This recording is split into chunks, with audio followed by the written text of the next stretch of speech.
समीर भाटी साहब जो कि डायरेक्टर हैं स्टार इमेजिनिंग के, और जैसा आप जानते हैं कि वो इन दिनों सरकार का जो अभियान है टीकाकरण का, उसके लिए भी जागरूकता फैलाने के लिए जो कमेटी बनाई गई है उसके सदस्य हैं। भाटी साहब, ये बताइए कि एक राज्यों को भी अब ये कहा गया है कि आप अपनी टेस्टिंग बढ़ाइए। क्या सरकारें भी थोड़ी ढीली पड़ गई थी, जहां टेस्टिंग कम कर दी गई थी, पता नहीं चला और अब अचानक से मरीज बढ़ने लग गए?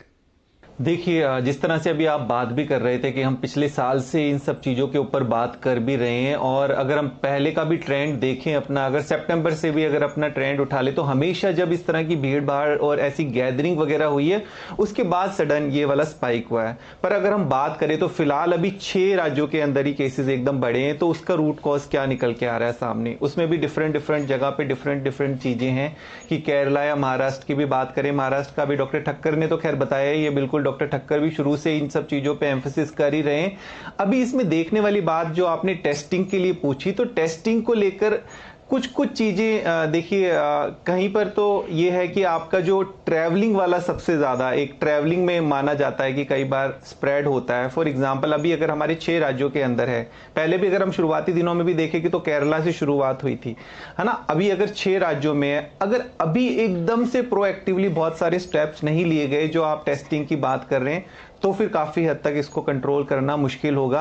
क्योंकि हम जैसा देख भी रहे हैं कि अभी शायद आपकी एयरपोर्ट वगैरह के लिए तो कुछ जगह शुरू हुआ है टेस्ट करना, पर जो हमारी ट्रेनें भी खुल गई हैं, ट्रेन यातायात भी बढ़ रहा है, अभी सब चीज़ें हो रही है, तो वहाँ पर टेस्टिंग को लेकर किसी तरह की अभी जो मैं समझ रहा हूँ शायद शुरुआत नहीं हुई है। वो भी बहुत ज़्यादा ज़रूरी है ताकि हम इसको ट्रांसमिशन को रोक सकें। और दूसरा, एक जो स्ट्रेन वाली बात भी चल रही है कि ठीक है हम RT-PCR टेस्ट तो कर रहे हैं, पर जीनोम सीक्वेंसिंग भी आगे फर्दर करनी जरूरी है रैंडम सैंपल्स के अंदर, क्योंकि स्ट्रेन भी तो चेंज हो ही रहा है। तो खाली RT-PCR पे फोकस ना करके हमें फर्दर उसको जीनोम सीक्वेंसिंग भी सर्टेन सैंपल्स में, कि हमारे जो ये पॉजिटिव सैंपल है इनमें से ये सैंपल्स उठाए और इनकी जीनोम सीक्वेंसिंग भी हो।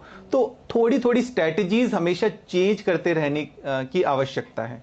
चलिए, लेकिन आगे क्या? तो समीर भाटी साहब एक बात बताइए, ये बातें हो रही हैं क्योंकि आप वैक्सीन अवेयरनेस प्रोग्राम से जुड़े हुए हैं, कि जो नया स्ट्रेन है हमारे यहाँ पर जो देखा जा रहा है कई जगह पर, उस पर जो मौजूदा वैक्सीन है वो कारगर नहीं है, ये बात कितनी सही है?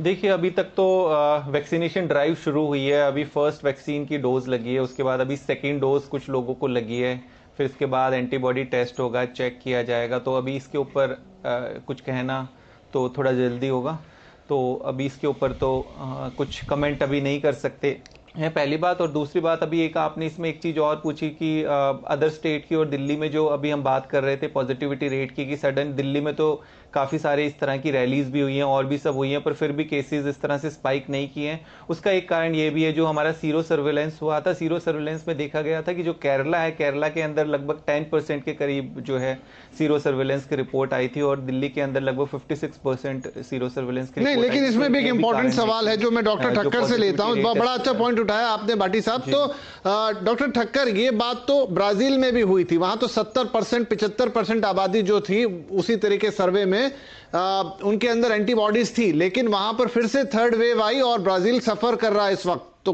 क्या हिंदुस्तान में इसका क्या इम्पैक्ट समझे, या क्या इस तरह की चीज हमारे यहां भी हो रही है?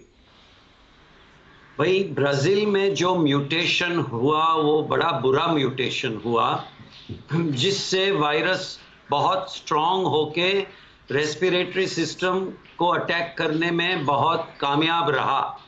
फॉर्चुनेटली जो म्यूटेशन हमें यहाँ दिखाई पड़ता है, या जो अटैक हमने ये सेकेंड सर्ज में देखा है, वो माइल्ड है, लोगों को ऑक्सीजन की ज़रूरत नहीं पड़ती है, ICU में रश नहीं है।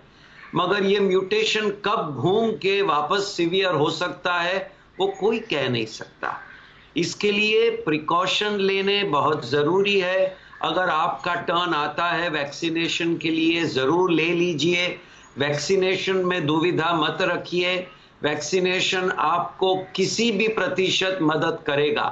आप 50% से लेकर 90% गिनिए, मगर वैक्सीनेशन कामयाब रहेगा। मगर आपका मास्क तो 100% कामयाब रहेगा। आप लापरवाही और आप अननेसेसरी ग्रुप में जाना, आप ये अपनी होशियारी थोड़ी दूर रखिए।